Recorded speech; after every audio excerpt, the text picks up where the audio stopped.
বলিউডের জনপ্রিয় অভিনেত্রী ও মডেল শেফালি জারিওয়ালা আর নেই। মাত্র ৪২ বছর বয়সেই হঠাৎ অসুস্থ হয়ে ২৭ জুন রাতে তিনি না ফেরার দেশে পাড়ি জমালেন। শেফালি মৃত্যুর খবর শুনে বলিউডে নেমে এসেছে শোকের ছায়া।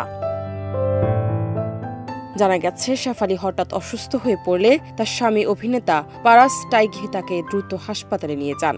হাসপাতালে পৌঁছানোর পর চিকিৎসকরা তাকে মৃত ঘোষণা করেন। যদিও মৃত্যুর সুনির্দিষ্ট কারণ এখনও জানা যায়নি। প্রাথমিক ধারণা হার্ট অ্যাটাক হওয়ার সম্ভাবনা রয়েছে, তবে ময়নাতদন্তের রিপোর্ট না আসা পর্যন্ত নিশ্চিতভাবে কিছু বলা যাচ্ছে না। শেফালি জারিওয়ালা বলিউডের পাশাপাশি টেলিভিশন ও মিউজিক ভিডিওতে তার অসাধারণ কাজের জন্য পরিচিত। ২০০২ সালে কাটালাগা গানের রিমেক ভিডিওতে অভিনয়ের মাধ্যমে প্রথম আলোচনায় আসেন। পরবর্তীতে বেশ কিছু মিউজিক ভিডিও এবং রিয়েলিটি শোতেও অংশগ্রহণ করেন। ২০১৯ সালের জনপ্রিয় রিয়েলিটি শো বিগ বস ১৩-এ অংশ নিয়ে তিনি আবারও দর্শকদের নজর কাড়েন।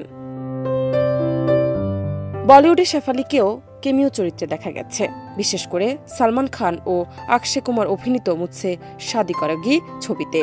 এছাড়াও ৩৫টির বেশি মিউজিক ভিডিওতে কাজ করেছেন তিনি।